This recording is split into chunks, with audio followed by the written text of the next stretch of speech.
Sword of Coming, episode 398. Untuk melihat video selengkapnya, sahabat bisa kunjungi playlist yang telah Sabta Novel sediakan.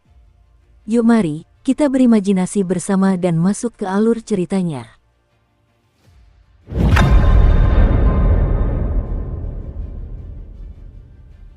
Pikiran Li Baozhen berputar-putar saat dia menatap pemuda yang seharusnya tidak muncul di jalan ini. Apakah Liu Qingfeng, orang yang duduk di belakangnya, yang berusaha mencelakainya? Apakah dia berhasrat untuk mendominasi negara Phoenix Biru dari balik layar sendirian? Namun, tidak masuk akal bagi guru kekaisaran untuk membiarkan Liu Qingfeng berkembang tanpa terkendali. Sebaliknya, akan jauh lebih masuk akal jika dia dan Liu Qingfeng saling mengawasi. Kalau begitu, mungkin ini hanya kebetulan yang aneh. Mungkin ini pertemuan yang tak terduga. Li Baozhen menghela napas pelan. Jika nasibnya memang seburuk ini, akan jauh lebih baik jika ini adalah rencana jahat seseorang. Lagi pula, seseorang bisa mengandalkan otaknya untuk bertarung di papan Go. Namun, jika nasibnya benar-benar buruk, mungkin dia perlu mempersembahkan dupa dan berdoa kepada Buddha. Li Baozhen berdiri di belakang pengemudi kereta dan bertanya dengan suara pelan, "Bagaimana?" Suara kusir tua itu terdengar serius saat menjawab, dari para bawahan yang berdiri di belakangnya, sangat mungkin bahwa lelaki tua bungkuk itu adalah seorang seniman bela diri tingkat pengembara jauh. Basis kultivasinya kemungkinan besar tidak lebih rendah dari milikku. Li Baozhen menepuk dahinya dan meratap, "Laporan intelijen telah mempersulit hidupku." Menurut laporan intelijen terbaru, 3 dari 4 bawahan Chen Pingan yang berlevel Grandmaster telah meninggalkannya selama berada di Taman 100 Bunga di ibu kota. Hanya 2 bawahan yang tetap bersamanya, salah satunya bernama Zulian.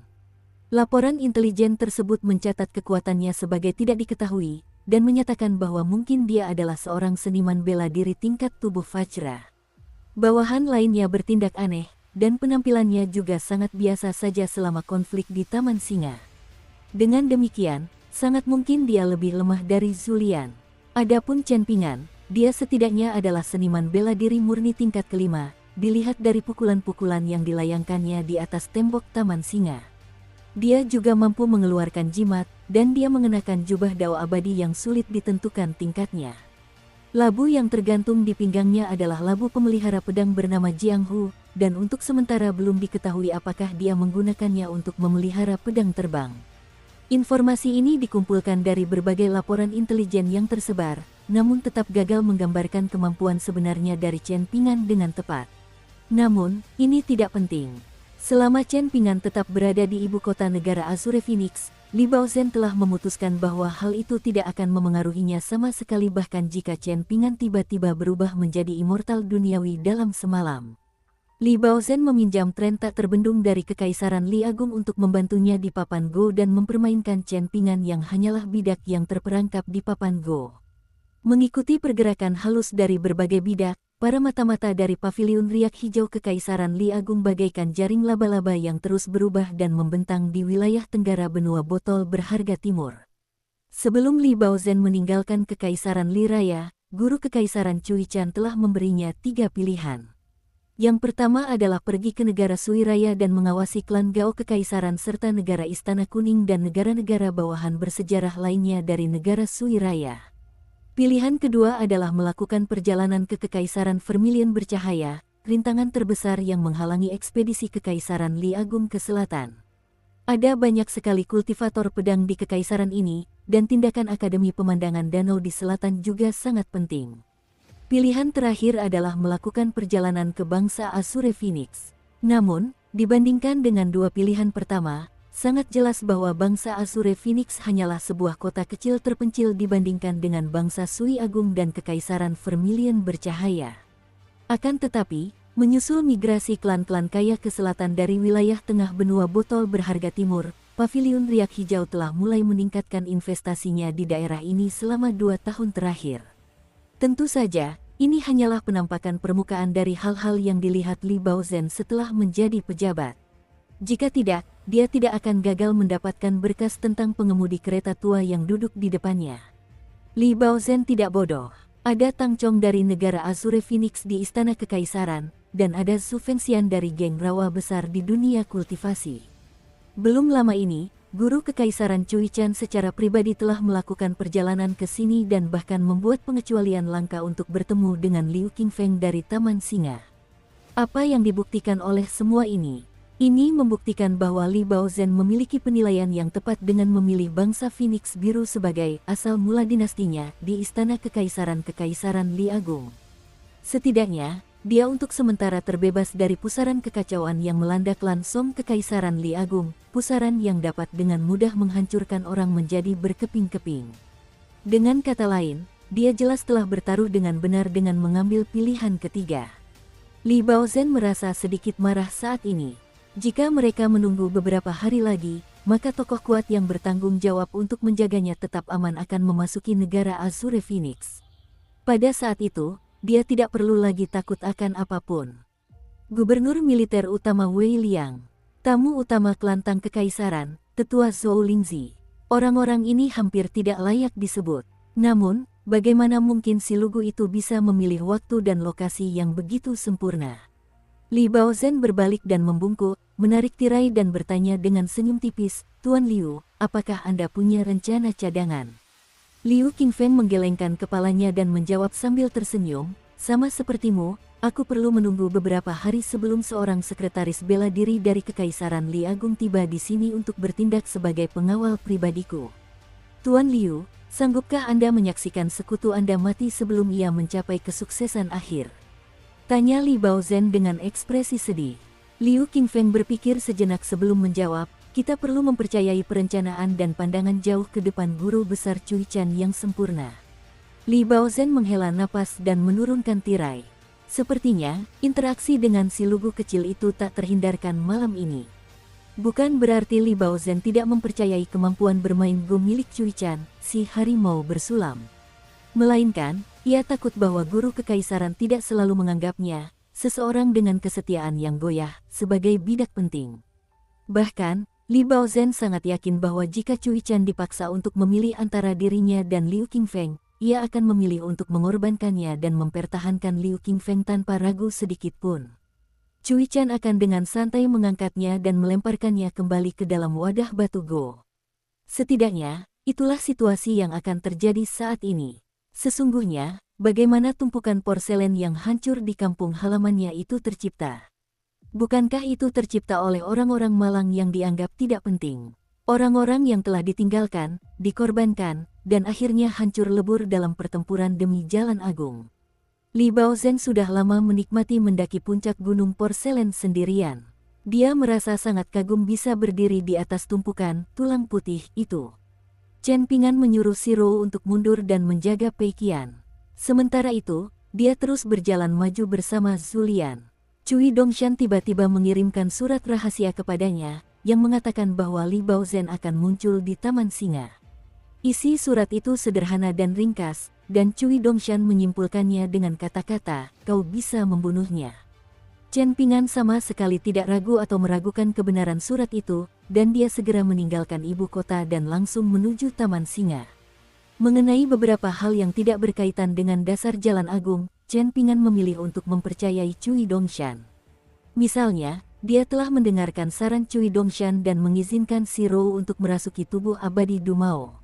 Dan sekarang, dia telah memilih untuk mempercayai Cui Dongshan lagi. Chen Pingan memperlambat langkahnya ketika berada sekitar 50 langkah dari kereta. Dia dapat melihat dengan jelas tuan muda yang sudah berdiri di belakang pengemudi kereta.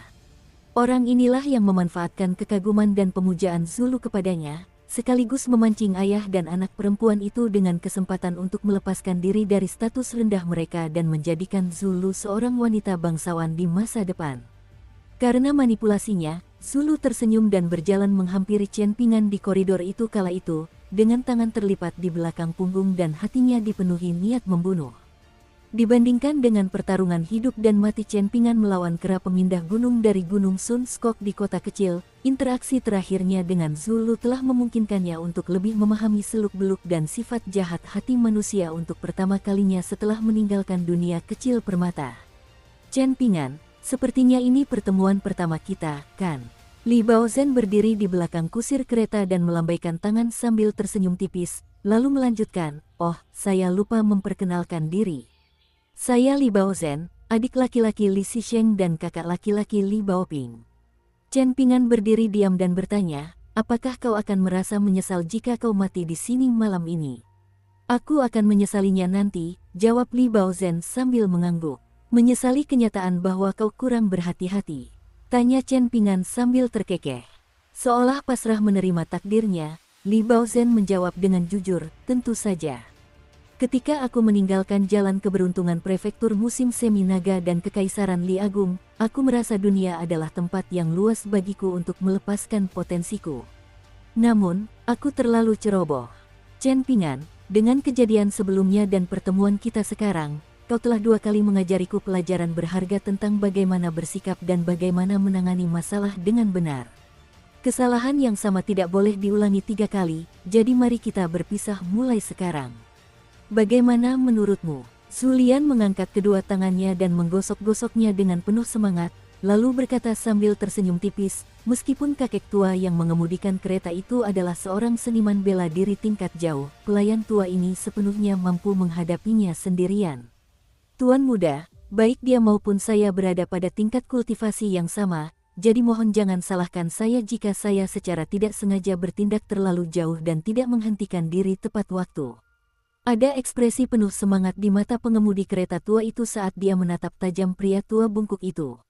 Dunia kultivasi di negara Azure Phoenix, negara gunung keberuntungan, negara langit tinggi, dan negara-negara kecil di sekitarnya dangkal, dan dia juga terhambat oleh tanggung jawabnya dan tidak dapat bepergian bebas sendirian. Akibatnya, dia benar-benar menyia-nyiakan keterampilannya sebagai seniman bela diri murni di tingkat ke-8. Akhirnya ia mendapat kesempatan langka untuk menunjukkan kemampuannya malam ini, jadi bagaimana mungkin ia membiarkan kesempatan ini terlewatkan. Namun, masih ada Li Baozhen yang licik di belakangnya, serta Tuan Liu yang duduk di dalam kereta. Tangannya tak berdaya, jadi ia bertanya, menghadapi bawahan ini saja sudah cukup menantang. Tuan Li, apakah Anda memiliki rencana brilian yang dapat Anda bagikan kepada saya? Bisakah Anda tetap hidup sambil membiarkan saya bertarung sepuas hati? Li Baozhen tersenyum getir dan menjawab, bagaimana mungkin aku bisa membayangkan ini akan terjadi? Rencana-rencana brilianku hanya digunakan untuk menyakiti orang lain, bukan untuk menyelamatkan diriku sendiri. Pengemudi kereta kuda itu berdiri dan mencibir, jadi kau benar-benar bingung. Setelah merencanakan dan bersekongkol selama ini dan merajut jaring yang membingungkan untuk semua orang, inilah hasil menyedihkan yang kau capai. Li Baozhen tersenyum dan menjawab, kalau begitu, bolehkah saya meminta Anda untuk sedikit lebih berusaha malam ini? Dengan begitu, saya akan punya kesempatan untuk memperbaiki situasi sebelum terlambat. Sebagai seorang ahli bela diri yang tangguh di benua botol berharga timur, wajar jika pengemudi kereta tua itu memikul tanggung jawab yang berat.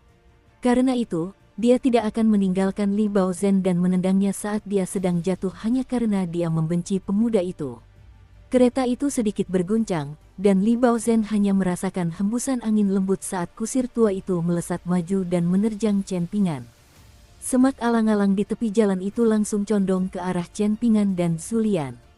Dengan punggung membungkuk seperti biasanya, Zulian melangkah maju beberapa langkah dan mengulurkan tangannya, dengan gerakan secepat kilat. Zulian menangkis pukulan dahsyat dari kusir tua itu yang dipenuhi aura tinju dan menyebabkan lengan bajunya berkibar. Kemudian ia meluncur mundur dan berhenti tepat di samping Chen Pingan. Sementara itu, kusir tua itu juga memanfaatkan momentum mundurnya untuk melompat mundur dengan anggun dan mendarat di tanah. Gelombang kejut akibat benturan mereka menyebabkan rumpun alang-alang itu roboh ke kedua sisi dengan suara mendesing. Alang-alang itu berdesir satu sama lain, dan suara itu terdengar sangat keras dan menusuk telinga di malam yang sunyi mencekam. Li Baozhen melihat aura kepalan tangan yang menghilang melayang ke arah Chen Pingan yang tak bergerak, namun aura kepalan tangan itu seperti gerimis ringan yang menetes di payung kertas minyak, sama sekali tidak mampu mengenai orang yang berdiri di bawahnya. Kelopak mata Li Baozhen bergetar saat melihat ini. Seperti yang diharapkan dari seseorang yang setidaknya berada di tingkat kelima seni bela diri. Dari kelihatannya, si bajingan kecil dari Clivase Eli ini telah mendapatkan cukup banyak kesempatan yang ditakdirkan setelah meninggalkan Jewel Smallworld. Setelah memikirkan hal ini, Li Baozhen merasakan sedikit penyesalan. Mungkin seharusnya dia memilih jalan kultivasi sejak awal. Chen Ping'an belum genap berusia 18 tahun, tetapi dia sudah mencapai tahap puncak tingkat kelima. Bahkan di Kekaisaran Li Agung yang tidak kekurangan seniman bela diri berbakat, dia masih bisa dianggap sebagai seorang jenius yang luar biasa, bukan? Mungkin si brengsek udik ini telah memperoleh sejumlah besar kekayaan bela diri yang dihasilkan dari runtuhnya dunia kecil permata sendirian. Tapi ini tidak masuk akal. Ada Song Changjing, Li Er, dan juga Zheng Dafeng, jadi setelah mereka bertiga membagi kekayaan bela diri, seharusnya hanya tersisa sedikit sekali untuknya. Zulian menggoyangkan pergelangan tangannya dan terkekeh, kakak senior, pukulanmu agak lemah. Ada apa? Apakah kau bersikap sopan padaku? Apakah kau takut bosan jika membunuhku dengan satu pukulan? Oh, jangan khawatir, dan jangan menahan diri juga. Pukul aku sepuasmu, dan pukul aku sekeras mungkin. Kulitku sangat tebal, artinya aku mampu menerima pukulan yang keras. Kakak senior, jika kau bersikeras menahan diri, maka aku harus menunjukkan padamu bagaimana caranya. Tepat setelah Zulian selesai berbicara, dia melesat maju seperti kera liar, dengan kecepatan luar biasa seolah-olah dia menggunakan jimat abadi yang dapat memperpendek jarak. Dia tiba di depan pengemudi kereta tua dalam sekejap dan membalas perlakuan sebelumnya, juga melayangkan pukulan lurus. Penglihatan Li Baozhen sangat biasa saja, sehingga ia hanya berhasil melihat pukulan pertama Zulian. Setelah itu, pertarungan antara Zulian dan kereta tua itu menjadi kabur dan membingungkan saat kedua pendekar bela diri itu saling bertukar pukulan di area kecil. Tidak lama kemudian telinga Li Baozhen mulai terasa sangat tidak nyaman, dan baru setelah menelan ludah ia merasa sedikit lebih baik. Pengemudi kereta tua itu berteriak pelan dan setengah meninju setengah mendorong Zulian ke arah semak-semak alang-alang. Sementara itu, dia mundur selangkah dan menghentakkan kakinya dengan keras ke tanah. Pada saat yang sama, dia mengangkat kaki satunya lagi dengan ringan dan menstabilkan tubuhnya. Seandainya bukan karena sang kusir tua perlu melindungi Li Baozhen di belakangnya, maka ia bisa saja melayangkan pukulannya dengan lebih keras dan tanpa beban. Zulian meregangkan tubuhnya di udara dan mendarat di sebatang alang-alang tipis dengan satu kaki. Setelah bergoyang ke kiri dan ke kanan sesaat, dia tersenyum tipis dan berkata, "Kakak senior, kau sudah terjebak di tingkat ke-8 selama bertahun-tahun. Jalan kultivasimu tampaknya cukup berliku. Kau merangkak alih-alih berjalan di sepanjang jalan menuju puncak kultivasi, bukan? Kau terlalu cepat menyimpulkan, bukan?" Ejek kusir tua itu. Zulian dengan ringan dan lincah berjalan melintasi ujung-ujung alang-alang, sambil terus merilekskan tulang dan tendonnya. Terdengar serangkaian bunyi letupan saat dia terkekeh dan berkata, "Tidak, ini sama sekali tidak terlalu cepat. Aku khawatir kita berdua bersaudara akan benar-benar bertarung sampai mati, sehingga kau tidak akan bisa meninggalkan pesan terakhir dalam sekejap. Aku dengar seniman bela diri tingkat 8 cukup langka di dunia ini, jadi aku pasti akan merasa sedih jika sesama seniman bela diri tingkat 8 tiba-tiba meninggal di sini malam ini. Karena itu, aku memanfaatkan kesempatan ini untuk mengobrol denganmu sebelum tuan mudaku mulai mengeluh tentangmu yang mengganggu pemandangan." Pengemudi kereta kuda tua itu tetap diam. Dukung terus channel YouTube Sabta Novel. Di dalam kereta, Liu Qingfeng baru saja akan berdiri. Namun, seberkas cahaya putih cemerlang tiba-tiba meledak dari labu penumbuh pedang Chen Ping'an dan dengan cepat melesat di udara, menembus dinding kereta tanpa kesulitan dan berhenti tepat di depan dahi Liu Qingfeng. Liu Qingfeng tersenyum dan duduk kembali. Salah satu tangan Li Baozhen tersembunyi di dalam lengan bajunya, dan dia baru saja akan bergerak ketika seberkas cahaya pedang hijau melesat di udara dan menembus lengan bajunya, menancapkan jimatnya ke dinding kereta di belakangnya. Jimat emas itu sangat aneh, dan secara mengejutkan terdapat karakter yang digambar di kedua sisi kertas jimat tersebut. Tidak hanya itu, bahkan ada gambar prajurit ilahi berbaju hitam dan prajurit ilahi berbaju putih yang masing-masing digambar di tengah bagian depan dan belakang jimat tersebut. Ini adalah jimat tubuh sejati Dewa Pengembara Siang dan Malam, sebuah jimat yang sudah lama hilang di dunia agung. Li Baozhen menghela napas dan berkata kepada kusir, "Kau bisa berhenti sekarang, tidak perlu bertarung lagi. Aku, Li Baozhen, akan menerima takdirku untuk mati." "Jangan berhenti," seru Zulian dengan suara panik. "Kakak senior, kita bisa menikmati pertarungan kita di sini, dan ini tidak akan menghalangi tuan muda saya untuk membahas hal-hal yang penting dengan tuanmu. Pengemudi kereta kuda tua itu mengangguk dan bergegas menuju Zulian. Chen Ping'an berjalan di samping kereta, dan Li Baozhen duduk dan berakting seolah-olah menawarkan lehernya untuk dieksekusi. Namun, Chen Ping'an memandang tirai kereta dan berkata, awalnya saya mengira pepatah, hantu dan dewa mengintip klan-klan terkemuka dan kaya dari buku-buku itu adalah deskripsi yang tepat. Ternyata saya salah, dan deskripsi lain tampaknya jauh lebih sesuai. Keberuntungan dan malapetaka bukanlah sesuatu yang telah ditentukan sebelumnya, melainkan dipanggil oleh perbuatan seseorang. Tanya Liu Qingfeng dari dalam kereta. Chen Ping'an tidak mengatakan apapun lagi. Lagi pula, para cendekiawan sangat menyadari prinsip-prinsip ini, tidak peduli seberapa besar atau kecil prinsip tersebut. Hal ini terutama berlaku bagi para cendekiawan seperti Liu Qingfeng yang mulai membaca sejak usia sangat muda dan juga pernah bekerja di pemerintahan sebagai seorang pejabat. Pada kenyataannya, jauh lebih mudah bagi para pengamat untuk membaca dan memprediksi individu-individu ambisius dari dunia kultivasi seperti Su Fengxian. Mereka kebanyakan peduli tentang hidup dan mati serta ketenaran dan kemuliaan, dan mereka biasanya sangat lugas dan jujur dalam interaksi mereka. Li Baozhen memandang Chen Ping'an. Dia duduk di dalam kereta, sementara Chen Ping'an berdiri di samping kereta, sehingga mata mereka secara kebetulan bertemu. Terlepas dari bagaimana kau menemukanku, bagaimana kau akan kembali ke Kekaisaran Li Agung setelah membunuhku malam ini? Tanya Li Baozhen dengan rasa ingin tahu. Apakah kau berencana meninggalkan rumah leluhurmu di Gang Fas Tanah Liat Prefektur Mata Air Naga? Chen Ping'an menatap Li Baozhen, pemuda dari Jalan Fortune yang belum pernah dilihatnya sebelumnya, namun bertekad untuk membunuhnya. Dia juga berasal dari klan Li, jadi bagaimana mungkin dia sangat berbeda dari Li Zisheng dan Little Baoping? Melihat Chen Ping'an tetap diam, Li Baozhen tersenyum dan melanjutkan, aku hanyalah seorang sarjana yang tak sanggup menahan satu pukulan pun darimu. Ini benar-benar kasus perubahan nasib. Baru beberapa tahun berlalu, namun nasib kita sudah berubah begitu drastis. Bahkan, perubahannya terlalu cepat. Seandainya aku tahu lebih awal bahwa kau akan berubah begitu drastis, aku pasti sudah membujuk Su He untuk bergabung denganku juga. Dengan begitu, aku tidak akan menghadapi kemungkinan mati di negeri asing selain harus meninggalkan rumahku sekarang.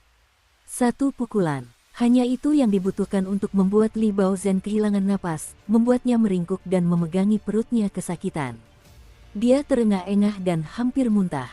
Sebenarnya, Chen Ping'an hanya menggunakan kekuatan seorang seniman bela diri tingkat 2 untuk menyerang Li Baozhen.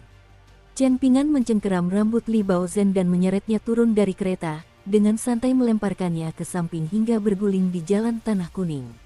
Pada akhirnya, Li Baozhen berhenti dengan tangan dan kaki terentang dan air mata mengalir di wajahnya. Dia tidak menangis karena kesedihan atau penyesalan, melainkan respons alami terhadap rasa sakit fisik yang luar biasa yang dideritanya saat ini.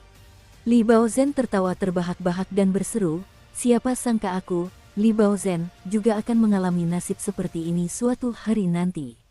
Liu Qingfeng, ingatlah untuk mengambil jenazahku dan membawanya kembali ke Prefektur Mata Air Naga Kekaisaran Li Agung. Chen Ping'an berjongkok, Li Baozhen menatap matanya. Yang dilihatnya adalah sepasang mata yang familiar namun asing. Mata Chen Ping'an bukanlah jurang tak berdasar seperti mata guru Kekaisaran Cuichan, mata yang Li Baozhen syukuri karena ia tidak dapat melihat dasarnya. Jika tidak, kemungkinan besar ia sudah lama menjadi mayat. Lagi pula, mampu melihat ikan di kolam yang dalam adalah pertanda buruk. Ia sama sekali tidak berhak untuk mengorek rahasia dan pikiran yang tersembunyi jauh di dalam pikiran harimau bersulam Cuichan. Namun, ada satu kesamaan antara mata Chen Ping'an dan guru besar Cuichan, dan kesamaan ini terukir dalam benak Li Baozhen. Di antara jurang yang tak berdasar dan di dasar sumur kuno, Li Baozhen samar-samar dapat merasakan seekor naga banjir yang menyeramkan berenang di sekitarnya dan mendambakan untuk mengangkat kepalanya. Rasa gembira tiba-tiba memenuhi mata Li Baozhen, dan dia berkata dengan suara lembut, Chen Ping'an, aku menunggumu menjadi seseorang sepertiku. Aku sangat menantikan kedatangan hari itu. Chen Ping'an mengambil segenggam tanah dari tanah sebelum memukul tenggorokan Li Baozhen dengan sisi telapak tangannya. Ketika Li Baozhen tanpa sadar membuka mulutnya kesakitan, Chen Pingan memasukkan tanah itu ke dalam mulutnya dan menggunakan tangannya untuk menahannya dengan kuat di dalam, sambil bertanya, apakah rasanya enak? Li Baozhen meronta-ronta, wajahnya pun memerah padam. Chen Pingan memiringkan kepalanya ke samping dan bertanya, apa yang tadi kau katakan? Aku tidak bisa mendengarmu. Mau bicara sedikit lebih keras. Li Baozhen tiba-tiba berhenti meronta dan dengan paksa menelan segenggam besar tanah. Tatapannya tertuju pada wajah apatis pemuda itu. Chen Pingan melepaskan tangannya, dan ekspresi Li Baozhen berubah masam saat dia menjawab dengan suara teredam, rasanya cukup enak. Chen Pingan mengangguk dan berkata, memang tidak mudah memberimu makan kotoran sekarang, tetapi memberimu makan tanah bukanlah permintaan yang sulit. Seperti sebelumnya, Li Baozhen dipaksa membuka mulutnya dan menerima segenggam besar tanah lagi. Mulutnya ditahan rapat oleh Chen Pingan yang kali ini menggunakan kekuatan lebih besar, menyebabkan kepala Li Baozhen sedikit tenggelam ke dalam jalan. Dada Li Baozhen naik turun setelah Chen Pingan melonggarkan cengkeramannya, dan dia merasa sangat sulit bernapas setelah menelan 2 suapan tanah.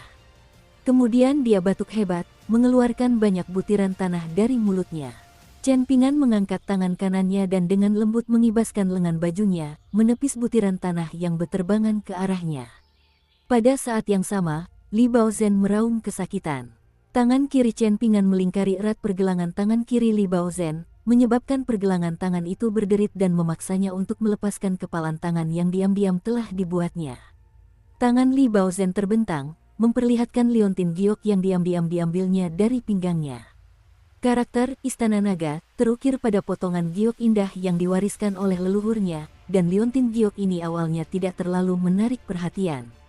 Namun sekarang, giok itu berkilauan dan jernih seperti kristal dengan seberkas cahaya tipis yang berputar cepat di dalamnya.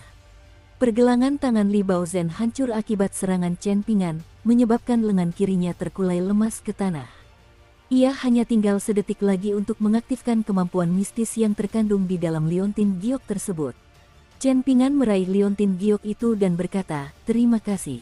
Pedang terbangnya, pertama dan ke-15, juga kembali dari dahi Liu Qingfeng dan dinding kereta pada saat ini, dengan salah satunya membawa kembali jimat yang hanya sedikit orang di dunia yang dapat mengenalinya. Namun, Chen Pingan segera mengenali jimat berharga itu dan menyimpannya di dalam harta karun sakunya bersama dengan liontin giok, Istana Naga. Jimat tubuh sejati Dewa Pengembara Siang dan Malam adalah jimat kelas sangat tinggi dalam kitab penghindar kematian otentik, yang tercermin dari fakta bahwa jimat ini tercatat di halaman ketiga dari belakang buku tersebut. Li Baozhen memegang pergelangan tangan kirinya dengan tangan kanannya dan berkata sambil tersenyum getir, kau menang kali ini, aku benar-benar takut padamu sekarang. Liontin giok Istana Naga adalah harta karun penyelamat hidup yang diwariskan oleh leluhur klan Li, sementara jimat tubuh sejati Dewa Pengembara Siang dan Malam adalah hadiah perpisahan dari kakak laki-lakinya, Li Zisheng. Yang terpenting, kedua harta karun abadi yang sangat berharga ini tidak dapat dideteksi oleh orang lain kecuali Li Baozhen sendiri yang membukanya terlebih dahulu. Tidak hanya itu, tetapi harta karun tersebut juga akan menjadi tidak berharga di tangan siapapun di bawah tingkat 5 atas, bahkan jika orang yang bersangkutan adalah seorang immortal bumi.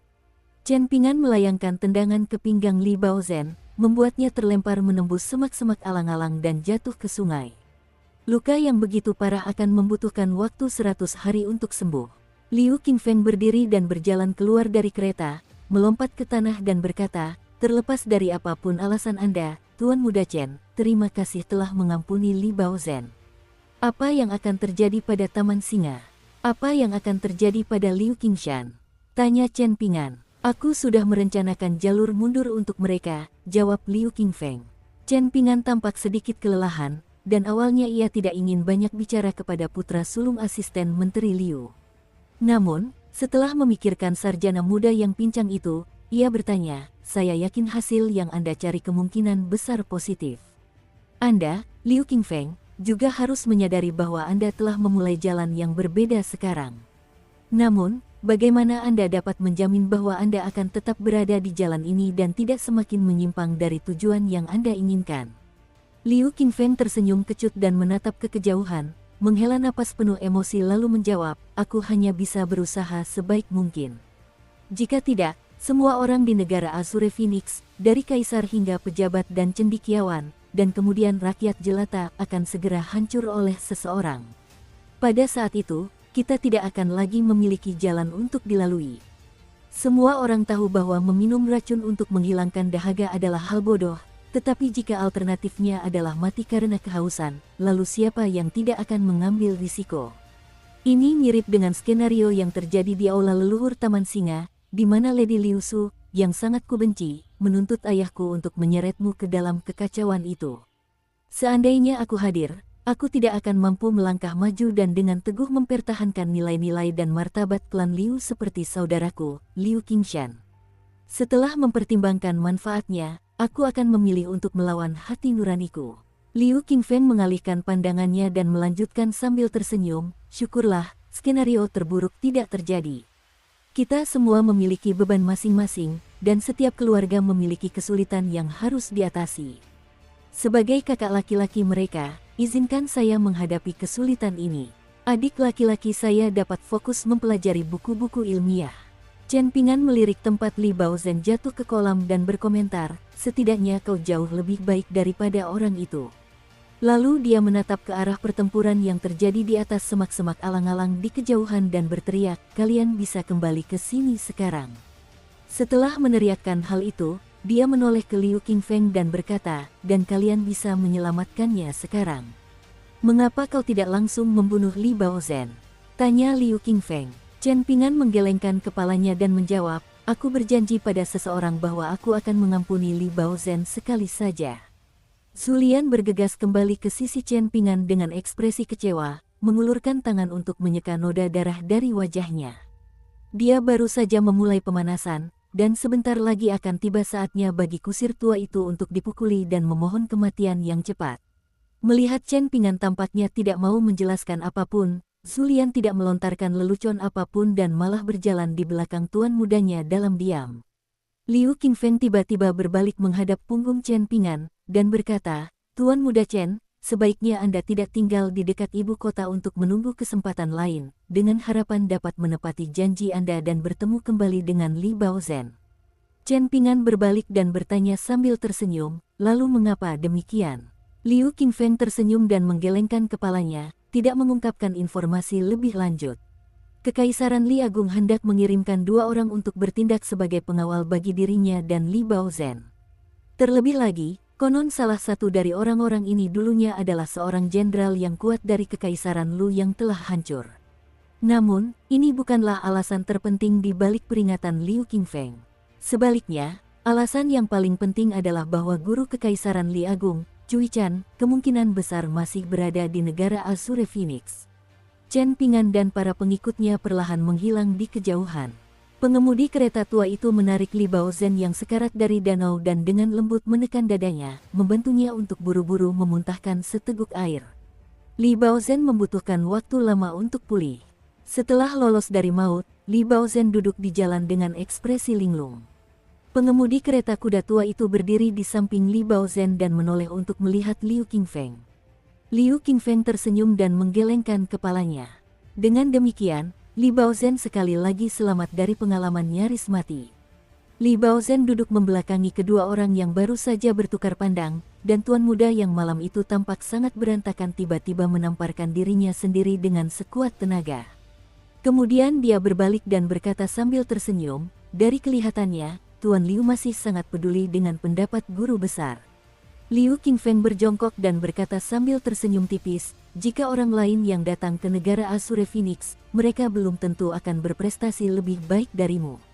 Li Baozhen berpura-pura bersendawa, lalu berkata, aku benar-benar kekenyangan setelah makan semua tanah dan minum semua air itu. Benar saja, air di dunia kultivasi cukup dalam untuk dengan mudah menenggelamkan seseorang. Aku hampir menjadi mayat di dasar danau. Liu Qingfeng membantu Li Baozhen berdiri dan berkata, sepertinya kita perlu kembali ke Taman Singa dan mengganti pakaianmu dulu. Li Baozhen memiringkan kepalanya ke samping dan melompat-lompat sebentar, mengibaskan air dari telinganya. Dengan senyum cerah di wajahnya, dia kemudian menjawab, tidak apa-apa, tidak perlu ganti baju sama sekali. Ini akan menjadi pengingat keras bagiku untuk lebih berhati-hati di masa depan, jangan sampai aku masih berpegang pada keyakinan bahwa langit adalah yang terkuat, guru kekaisaran adalah yang kedua, dan aku yang ketiga. Liu Qingfeng tidak mengatakan apapun. Li Baozhen mulai menggigil setelah memasuki kereta dan duduk. Kereta kuda itu perlahan melaju ke depan, tidak bertemu lagi dengan Chen Pingan saat meninggalkan jalan setapak yang dipenuhi alang-alang dan memasuki jalan resmi. Suara Liu Qingfeng tenang saat berkata, "Pertama, saya mendorong Anda untuk kembali ke Taman Singa. Jika tidak, saya masih perlu merawat Anda setelah kita kembali ke kantor kabupaten. Kedua, biarlah kata-kata ini menjadi peringatan bagi kita berdua, kata-kata yang digunakan untuk menyakiti orang lain bahkan lebih tajam daripada pedang, dan teknik yang digunakan untuk melukai orang lain bahkan lebih ganas daripada binatang buas." Bibir Li Baozhen memutih saat ia menatap Liu Qingfeng, dan giginya tanpa sadar bergemeletuk saat ia bertanya, "Liu Qingfeng, tahukah kau apa yang telah kukorbankan dalam pertemuan dengan Chen Pingan ini? Apakah aku perlu kau mengucapkan kata-kata muluk ini? Apakah apa yang kau hilangkan sama pentingnya dengan hidupmu?" Tanya Liu Qingfeng. Li Baozhen tersenyum lebar dan menjawab, "Tentu saja tidak." Lalu dia berbalik dan berteriak kepada pengemudi kereta tua itu, "Berbaliklah dan kembalilah ke Taman Singa." Liu Qingfeng memejamkan mata dan menenangkan pikirannya. Barulah pada saat inilah Li Baozhen akhirnya menganggap Liu Qingfeng sebagai sekutu dan seseorang yang seharusnya ia anggap setara. Atau mungkin Li Baozhen mengakui bahwa dia memang lebih rendah dari Liu Qingfeng saat ini. Namanya adalah angin sejuk, namun hatinya seperti abu yang padam. Akan tetapi, abu yang padam ini menunjukkan tanda-tanda akan kembali menyala. Mereka yang sepenuhnya fokus pada tugas mereka tidak akan mendengar gemuruh guntur dan kilat. Di luar dugaan, bangsa Azure Phoenix yang kecil telah melahirkan sosok seperti itu. Dukung terus channel YouTube Sabta Novel. Saat ini Shirou merasa paling rileks.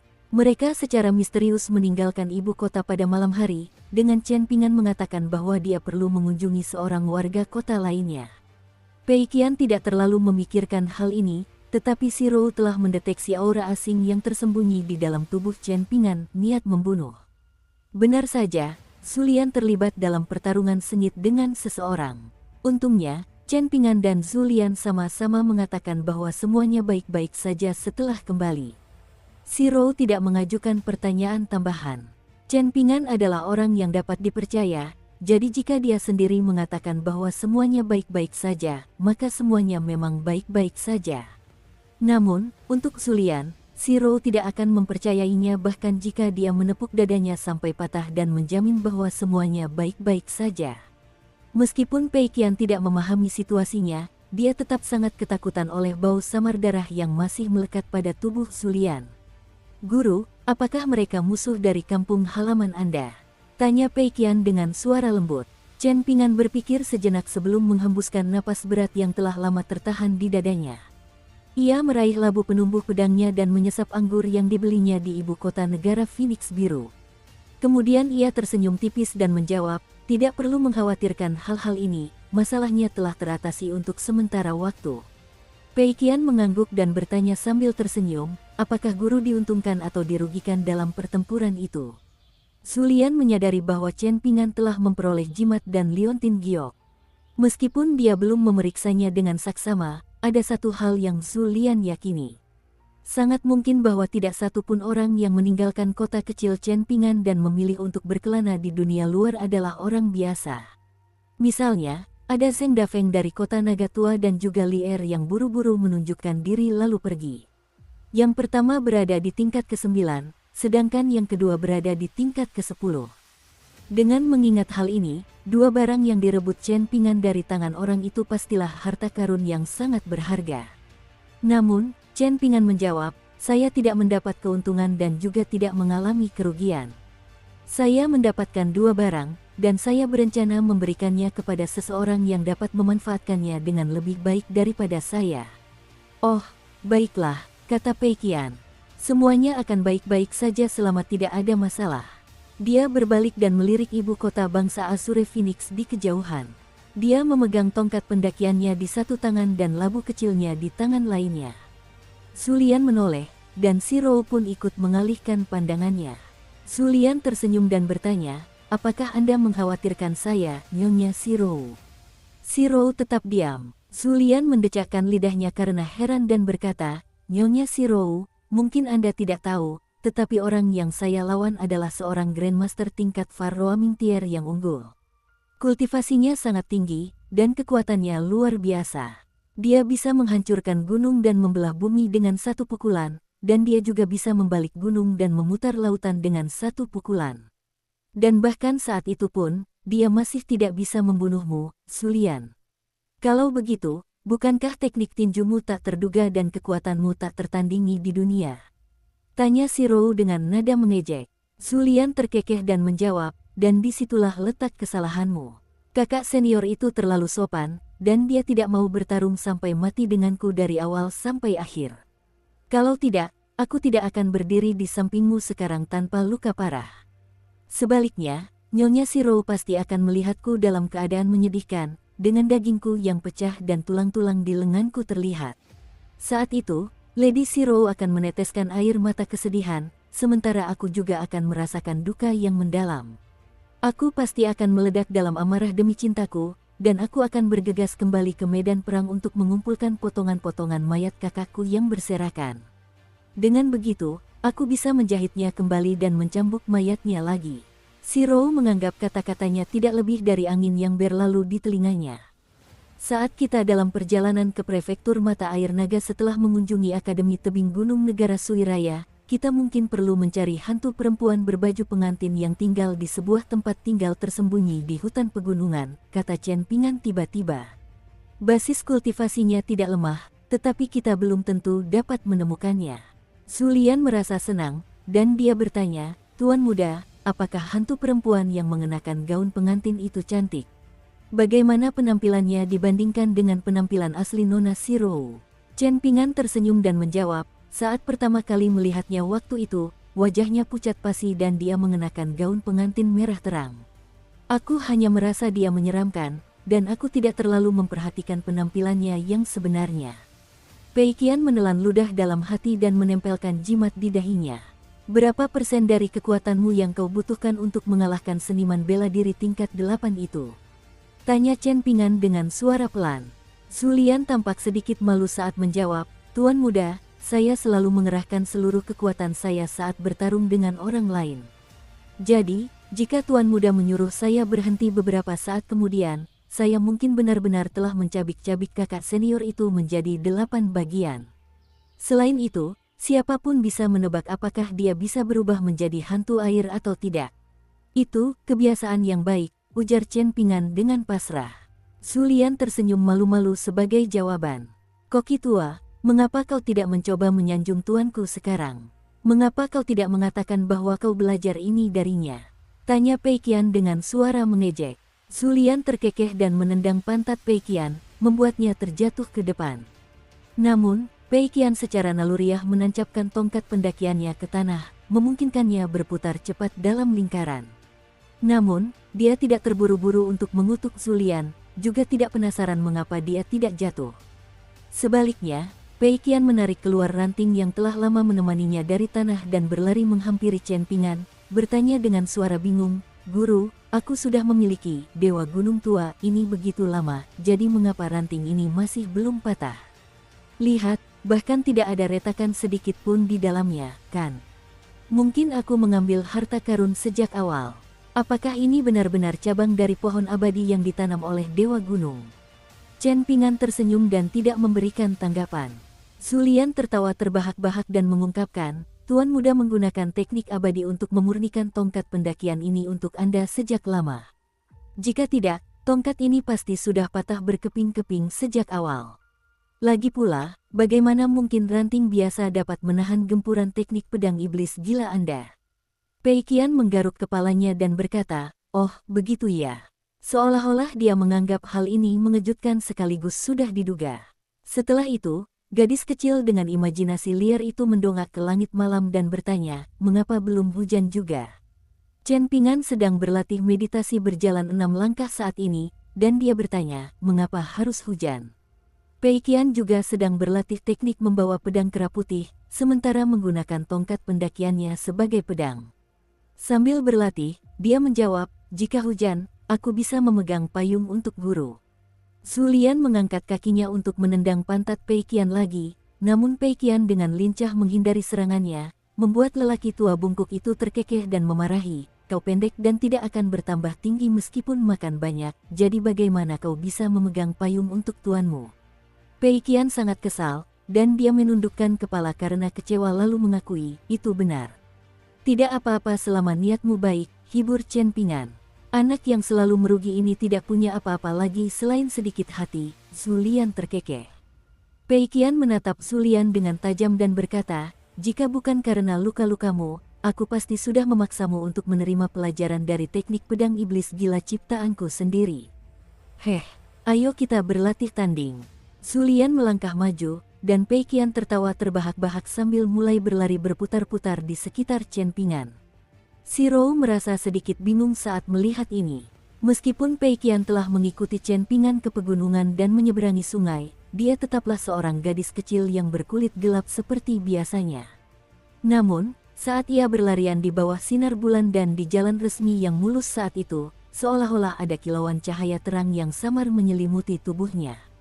Pertanyaannya adalah, apakah keadaan akan tetap sama atau benar-benar berbeda ketika Pei Qian suatu hari nanti berkelana sendirian di dunia kultivasi?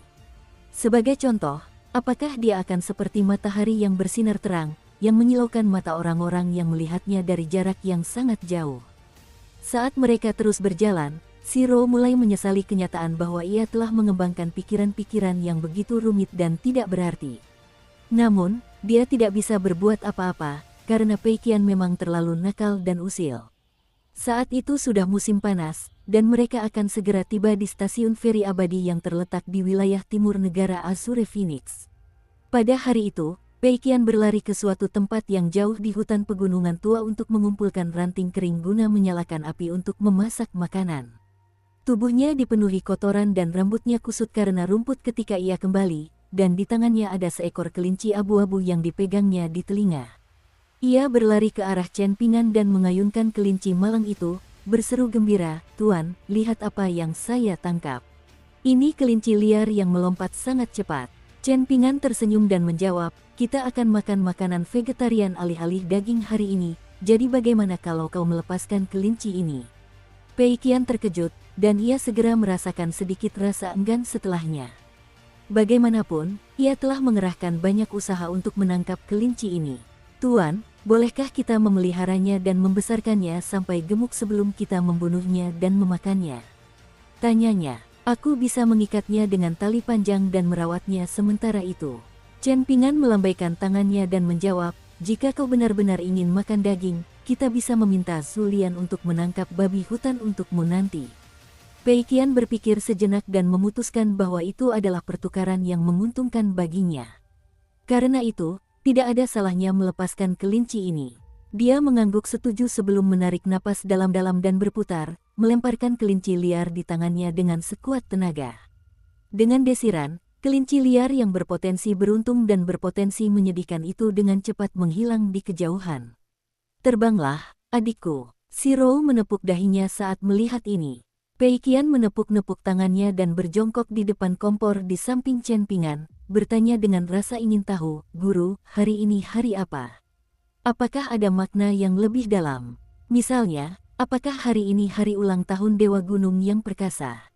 Apakah itu sebabnya kita tidak bisa makan daging di pegunungan hari ini?" Chen Pingan hanya tersenyum dan menjawab, "Tidak ada makna yang lebih dalam." Stasiun feri abadi di perbatasan negara Azure Phoenix adalah stasiun feri paling biasa yang pernah dilihat Chen Pingan. Tidak hanya tidak memiliki formasi pembatas seperti kebanyakan stasiun feri abadi, tetapi seolah-olah stasiun feri ini takut bahwa manusia kaya tidak mau mengunjunginya. Chen Pingan dan yang lainnya masih berjarak puluhan kilometer dari stasiun feri ketika mereka mulai melihat orang-orang mengiklankan stasiun feri abadi dan mencoba menarik pelanggan. Ternyata, stasiun feri abadi ini melayani berbagai rute aneh. Misalnya, seseorang dapat melakukan perjalanan ke suatu tempat tinggal abadi di dekat bangsa Phoenix Biru, dan duduk di platform memancing di puncak gunung dan melemparkan pancingnya ke lautan awan untuk memancing sejenis burung atau ikan terbang yang berharga. Karena itu, jalan menuju stasiun feri abadi itu ramai dipenuhi orang. Di tempat inilah Chen Pingan mendengar banyak berita tentang ibu kota. Sebagai contoh, Kaisar Tangli mendengarkan suara rakyatnya dan menetapkan Konfusianisme sebagai ajaran dasar negara. Adapun Buddhisme dan Taoisme, dikatakan bahwa mereka perlu menunggu sedikit lebih lama sebelum ditentukan mana yang akan menjadi yang kedua dan mana yang akan menjadi yang ketiga. Sebuah kuil Tao kecil bernama Kuil Awan Putih tiba-tiba menjadi kuil Tao kerajaan yang dikunjungi keluarga kekaisaran dari negara Phoenix Biru untuk mempersembahkan dupa dan berdoa kepada para dewa. Pada saat yang sama, seorang biksu muda yang sebelumnya tidak dikenal dari Kuil Air Putih mulai menjelaskan ajaran Buddha kepada dunia fana, menyebarkan ajaran ini di kuil Buddha, di jalan-jalan, dan bahkan di pasar-pasar yang ramai. Konon, ajarannya sangat sederhana dan mudah dipahami, bahkan anak-anak kecil pun bisa mengerti. Sementara itu, Chen Ping'an dan yang lainnya menaiki kapal abadi berukuran normal tanpa hambatan. Pei Qian tampak sedikit lesu dan murung, lalu diam-diam kembali ke kamarnya setelah menyalin beberapa teks di kamar Chen Ping'an. Dia seperti orang yang sama sekali berbeda dari biasanya. Chen Ping'an pergi menemui Zulian untuk menanyakan hal ini, tetapi Zulian juga tidak dapat memberikan penjelasan apapun. Pada akhirnya, ia tidak punya pilihan selain bertanya kepada si Rou, dan si Rou pun memberikan pandangannya tentang situasi tersebut. Keesokan harinya, Pei Qian hendak pergi setelah selesai menyalin teks-teks tersebut. Namun, Chen Ping'an memanggilnya dan meninggalkan ruangan bersamanya, pergi ke haluan kapal abadi untuk menikmati pemandangan lautan awan bersama. Pemuda dan gadis kecil itu berdiri di depan pagar, dan Chen Ping'an meraih labu penunjang pedangnya dan hendak meminum anggur. Pei Qian juga meraih labu kecilnya dan mengangkatnya ke atas kepala, sambil melirik ke kiri dan ke kanan. Chen Ping'an memilih untuk tidak minum, dan dia mengikat kembali labu anggur ke pinggangnya sebelum berbalik dan bertanya sambil tersenyum, "Ada sesuatu yang mengganggu pikiranmu?" Pei Qian mengerahkan seluruh tenaganya dan berdiri di atas ujung kakinya agar bisa bersandar di pagar. Kemudian dia menjawab dengan suara pelan, "Guru, setelah kita sampai di Akademi Tebing Gunung, apakah Anda tidak akan menyukai saya dan hanya menyukai Baoping kecil yang memanggil Anda paman muda?" Chen Ping'an menatap ke kejauhan, menggelengkan kepalanya dan menjawab, "Tentu saja tidak." Pei Qian duduk dan melipat tangannya, sambil berkata, "Aku tidak percaya padamu." Chen Ping'an duduk di sampingnya dan mengangkat kakinya, sambil mengedipkan mata ke arah Pei Qian. Pei Qian langsung tersenyum melihat sepasang sepatu bot di kaki Chen Ping'an, lalu ia memutar-mutar labu kecilnya dan berkata, "Mari kita minum anggur, Tuan." Chen Ping'an tertawa terbahak-bahak dan meraih kembali labu penunjang pedangnya, membenturkannya dengan labu kecil milik Pei Qian sebelum meneguk anggur. Pei Qian berpura-pura bahwa labu kecilnya juga berisi anggur sambil menengadahkan kepalanya dan berpura-pura minum. Kemudian dia berdiri dan mundur beberapa langkah, terhuyung-huyung seperti pemabuk kecil yang mabuk sambil berseru, "Ohoho, sepertinya aku sudah minum terlalu banyak, Tuan." Chen Ping'an tak kuasa menahan tawa saat melihat ini.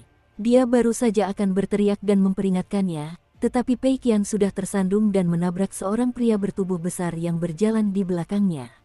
Ada pedang panjang tergantung di pinggang pria itu, dan dia mencibir serta meludah, "Pergi sana, dasar bocah buta."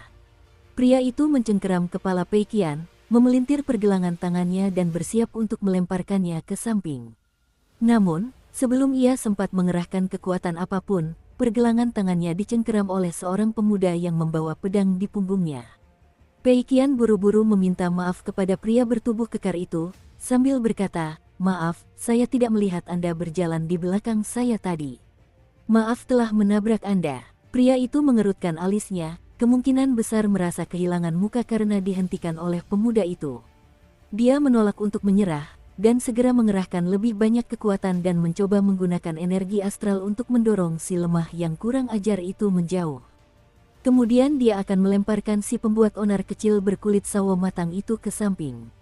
Namun, rasa sakit yang menyiksa seketika menjalar di pergelangan tangan pria bertubuh kekar itu, menyebabkan dia tiba-tiba berlutut dengan keringat mengalir deras di wajahnya. Chen Ping'an tersenyum tipis pada Pei Qian dan memberi isyarat agar dia berdiri di belakangnya. Lalu, ia meletakkan tangan yang memegang labu di belakang punggungnya dan melepaskan cengkeramannya dari pergelangan tangan ahli bela diri itu, lalu meletakkan tangannya di kepala pria bertubuh kekar tersebut. Ia membungkuk dan bertanya tanpa ekspresi, "Apakah kau mencari kematian?" Jari-jarinya seperti cakar yang kuat. Pria bertubuh kekar itu menjadi pucat pasi, namun ia mengertakkan giginya dan menolak untuk memohon ampunan. Setelah beberapa saat, dia benar-benar tidak tahan lagi menahan rasa sakit, jadi dia berteriak dengan suara marah, "Cukup, kau sudah melewati batas, aku pasti akan membalasmu." Ia sedang bepergian dengan kapal abadi ini bersama 7 atau 8 temannya, dan orang-orang ini segera bergegas mendekat dan hendak memanfaatkan keunggulan jumlah mereka untuk menghibur diri. Memang, ini adalah kesempatan bagus bagi mereka untuk memukuli pemuda dan gadis kecil itu hingga lumpuh untuk menghilangkan kebosanan mereka. Namun, 2 pedang terbang tiba-tiba muncul di depan dahi pria yang berlari di barisan depan. Melihat hal itu, kelompok yang terdiri dari 7 atau 8 orang itu merasa seperti terjatuh ke dalam gua es. Saat itu adalah hari musim panas yang terik, namun tubuh mereka diselimuti hawa dingin yang menusuk. Di dunia ini, kultivator pedang adalah yang paling langsung dalam hal membunuh orang. Selain itu, orang-orang ini kemungkinan besar tidak tahu bahwa ini bukan hanya tentang apakah Chen Pingan adalah kultivator pedang atau bukan. Lagi pula, Chen Pingan telah melampaui batas kemampuan beberapa musuh. Tidak hanya itu, tetapi basis kultivasi dan latar belakang musuh-musuhnya juga cukup kuat. Dengan demikian, Chen Pingan paling tidak takut membuat musuh baru. Chen Pingan mengangkat pria yang berlutut itu dengan memegang kepalanya dan menendangnya di dada, membuatnya terlempar ke belakang dan menabrak teman-temannya. Mereka semua melompat ketakutan, dan kelompok teman-teman yang ketakutan itu segera melarikan diri bersama-sama untuk menyelamatkan diri. Chen Pingan berbalik dan tersenyum pada Pei Qian, lalu berkata, "Jangan takut. Jika ada yang mengganggumu di dunia kultivasi di masa depan, pulanglah dan temui gurumu."